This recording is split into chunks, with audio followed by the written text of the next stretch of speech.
नमस्कार नमस्कार नमस्कार दोस्तों, कैसे हैं? उम्मीद करते हैं अच्छे होंगे। और साथ ही साथ प्रथम विश्व युद्ध वाला वीडियो भी देख चुके होंगे और वो कहानी समझ में आई होगी। इसके बाद जो कहानी है इसमें गांधी जी के जीवन परिचय के बारे में तथा आगे की कुछ घटनाओं को देखते हुए चलेंगे, जो कि सब एक दूसरे से जुड़ा हुआ है। यदि ऐसा नहीं किया जाएगा तो फिर आगे वीडियो समझ में नहीं आएगा।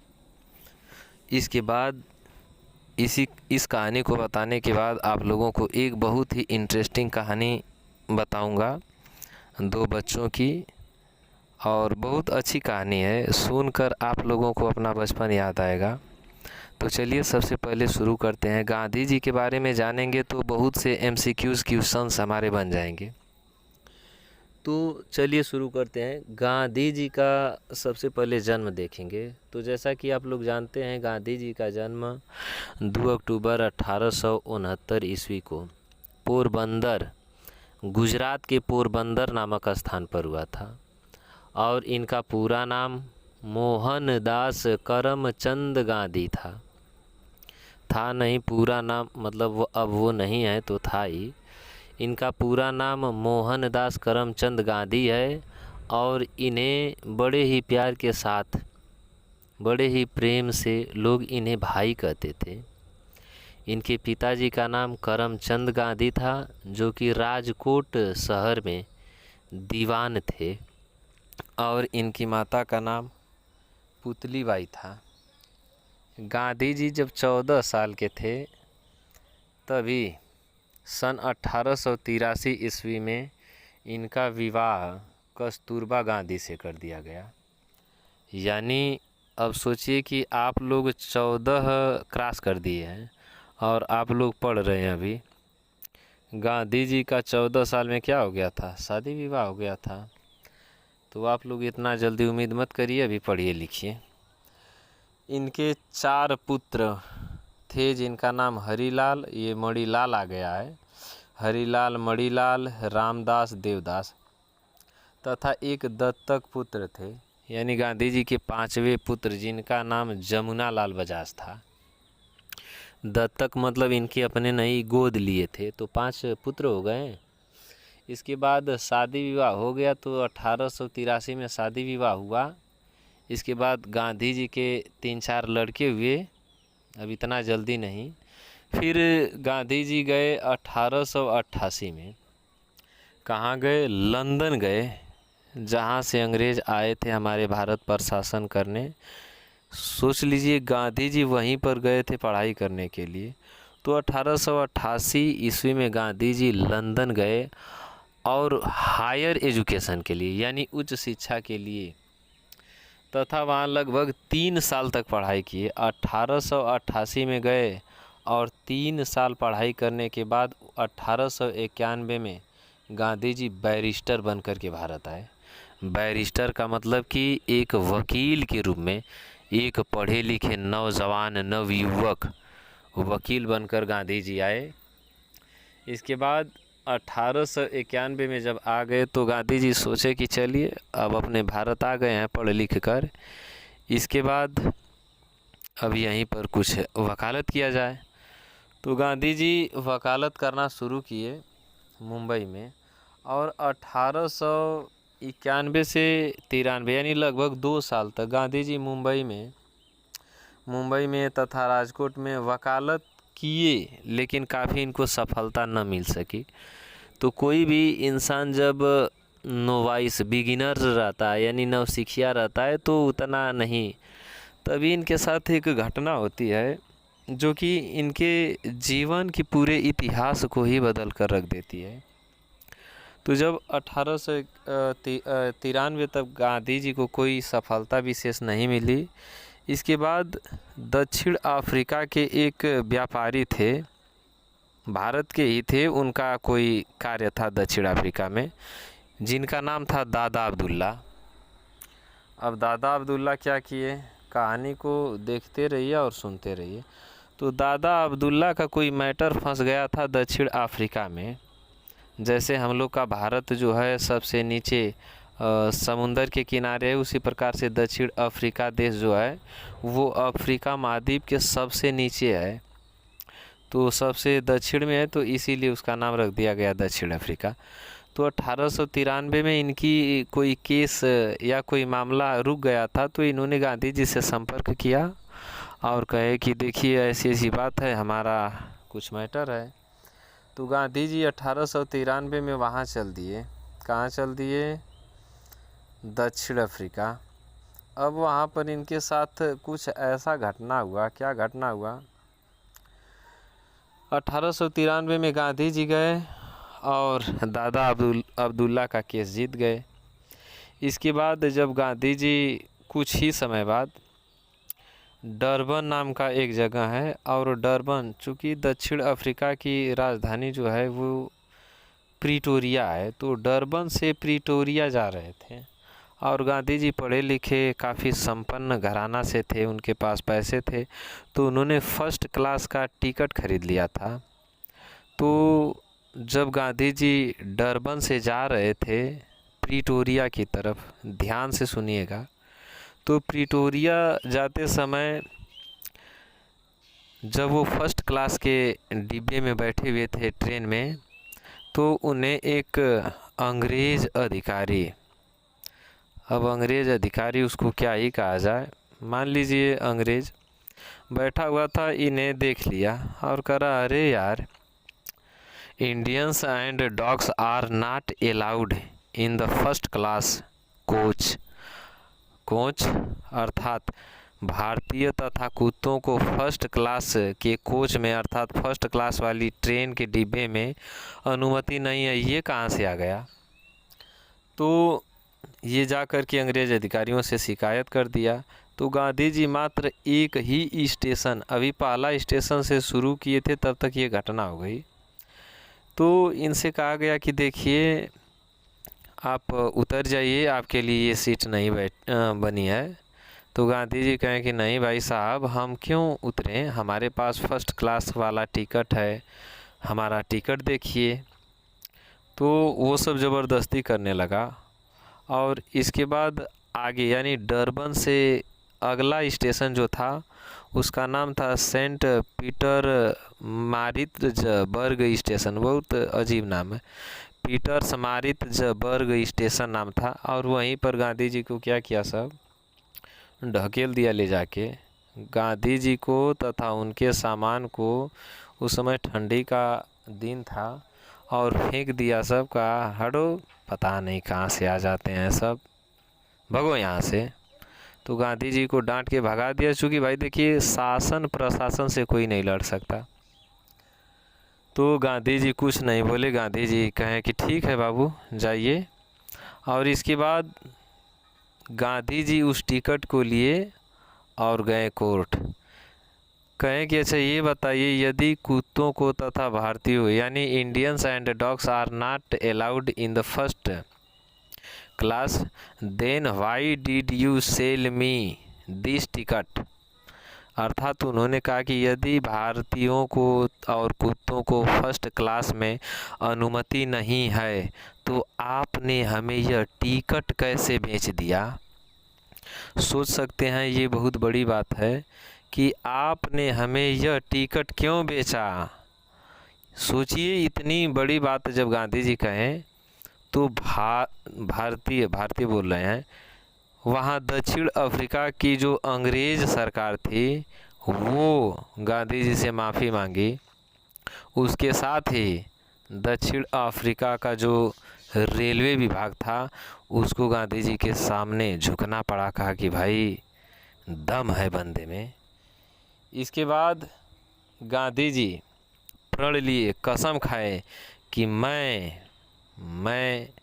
इतना पढ़ा लिखा और वकील, यदि मेरे साथ इतना अन्याय हो सकता है तो दक्षिण अफ्रीका में रह रहे अफ्रीकियों के साथ तथा भारतीयों के साथ कितना अन्याय हो रहा होगा। और उन्होंने कसम खाया कि आज से मैं इस अन्याय के खिलाफ लड़ूंगा। इसके बाद क्या हुआ, इस घटना के 1 साल बाद 1894 में गांधी जी के मन में आया कि अपने भारतीयों के ऊपर हो रहे अन्याय के लिए हमें कुछ करना चाहिए। तो 1893 में इनके साथ ये घटना हुई थी 7 अगस्त 1893 के करीब। तो इन्होंने अगले साल सोचा कि अब कुछ किया जाए भारतीयों के लिए, और 1894 में अर्थात अगले साल क्या हुआ, अगले साल गांधी जी नटाल इंडियन कांग्रेस की स्थापना कर दिए। तो ये क्वेश्चन पूछा जाता है कि नटाल इंडियन कांग्रेस की स्थापना कहाँ पर हुई थी, तो दक्षिण अफ्रीका में। और कहानी पूरा पढ़ेंगे तो बहुत क्वेश्चंस बनेंगे। दक्षिण अफ्रीका में नाटाल इंडियन कांग्रेस की स्थापना गांधी जी 1894 में किए। इसका कार्य क्या था कि भारतीयों पर हो रहे अत्याचार के खिलाफ आवाज़ उठाई जाए, जो भेदभाव हो रहा है उसका विरोध किया गया। फिर 1894 से लेकर के इसी के बीच कई घटनाएं हुई। इसके बाद 1894 से 1914 तक गांधी जी अफ्रीका में ही रहे, अर्थात दक्षिण अफ्रीका में ही रहे 1914 तक। इनके बाद इनके समझ में आया कि अब हम भारत चलेंगे और देखेंगे कि हमारे भारत में क्या स्थिति है। तो वो सोचे कि 1914 में कि अब हमें चलना है भारत।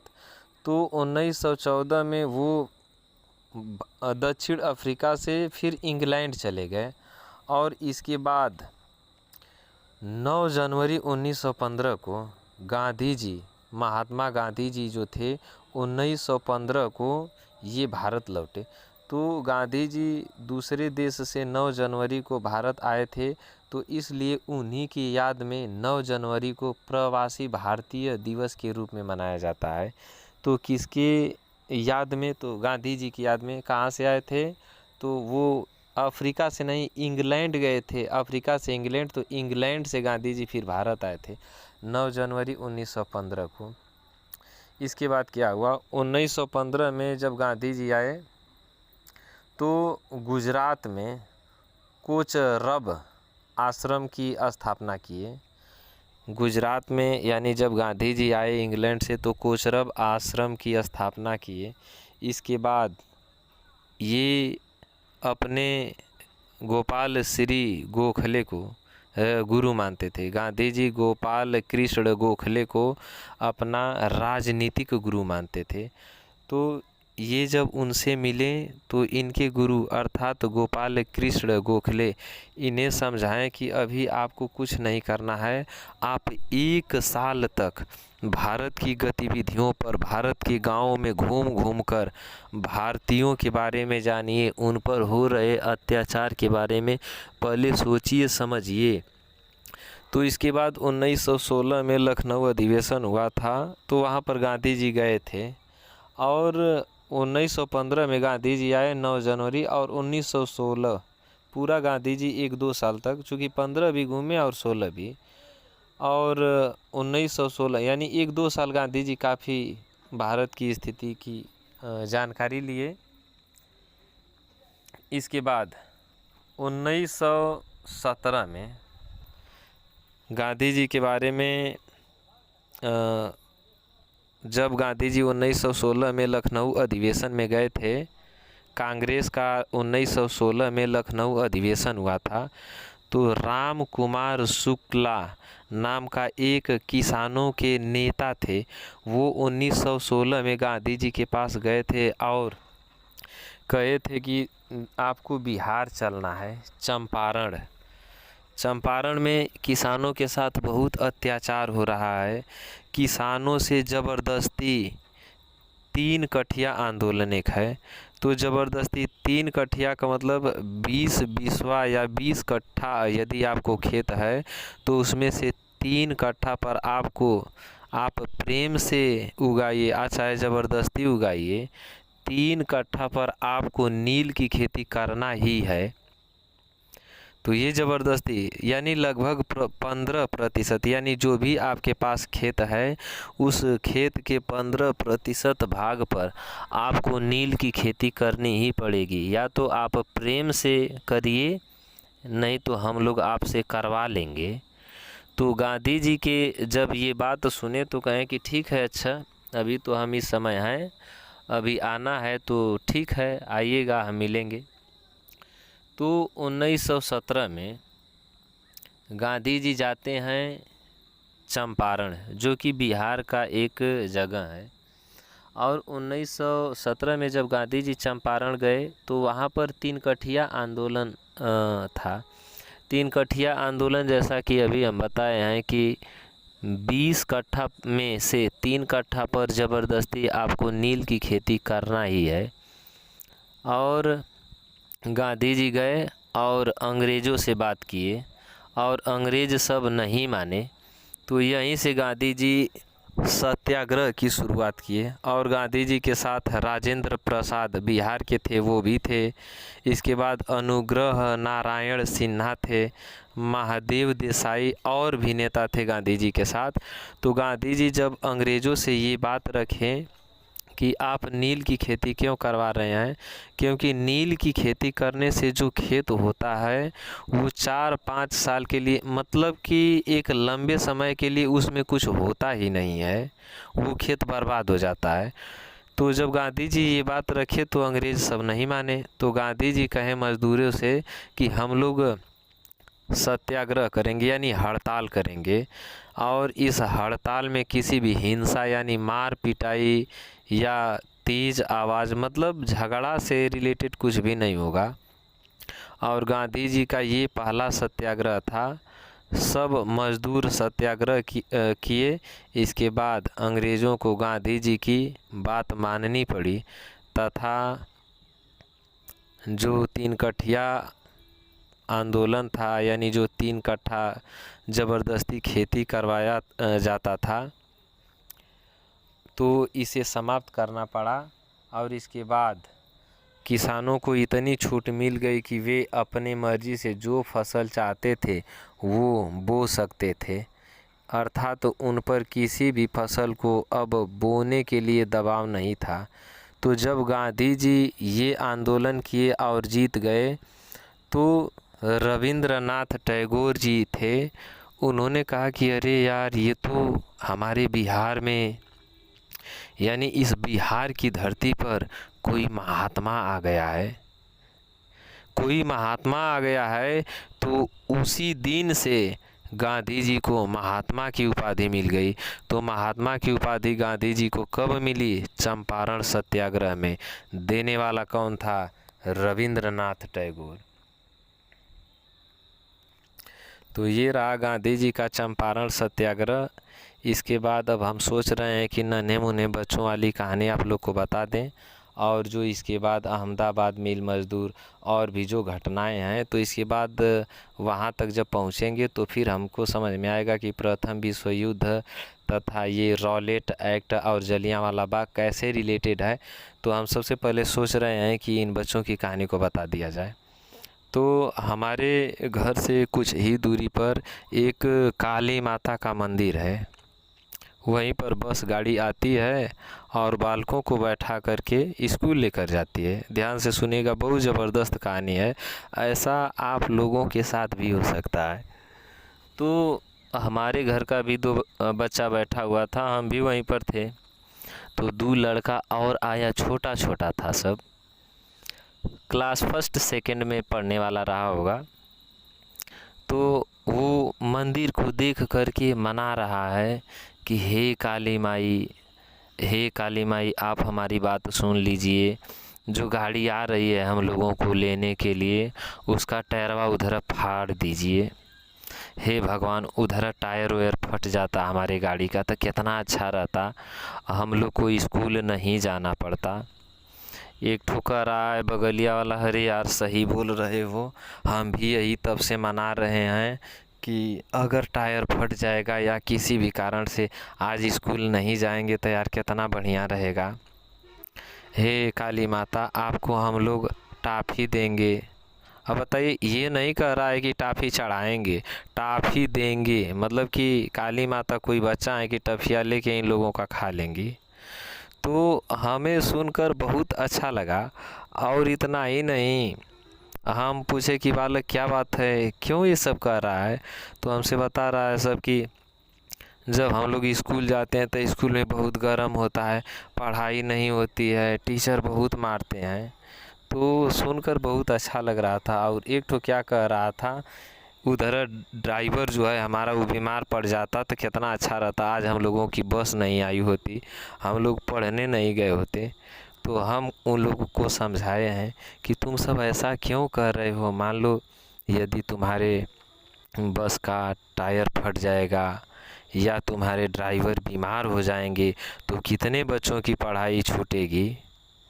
तो कह रहा है सब कि उससे हमको मतलब नहीं है। मतलब इतना टैलेंटेड था बोलने में कि क्या ही बताया जाए। हमको उससे मतलब नहीं है भैया, हमको स्कूल नहीं जाना है, हमको अच्छा ही नहीं लगता है। और बता रहा था सब एक मैडम जी। और मैडम जी जब सुन लिए हैं तो हमको अपनी याद आ गई है। तो हम बोले हैं कि क्या बात है बालक, मैडम जी मतलब। तो कह रहा था सब कि छोटी सी हैं और बच्चों को बहुत ज़ोर ज़ोर से मारती हैं।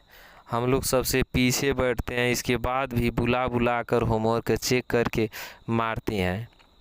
तो हम इन लोग से पूछे, हाँ हाँ कि अच्छा ये बताओ तुम सब होमवर्क क्यों नहीं पूरा करता है। तो कह रहा था सब हम लोगों का पढ़ने वढ़ने का मन नहीं करता है। तो ऐसी ही घटना थी और सुनकर काफ़ी अच्छा लगा। आप लोग बताइएगा कि ये बच्चों की कहानी सुनकर कैसा लगा है। ज़रूर से कमेंट में कुछ तो इन बच्चों के लिए ज़रूर बताइएगा। और ये जो गांधी जी के बारे में जो बताया गया है चंपारण सत्याग्रह तक, इसको 2-3 बार देख लेंगे या सुन लेंगे तो अधिकांश चीज़ें याद हो जाएंगी। इसके बाद अब होता है अहमदाबाद मिल मजदूर, खेड़ा सत्याग्रह होता है, फिर प्रथम विश्व युद्ध की कहानी इसी में चलती है। तो वो सब वीडियो आगे देखेंगे।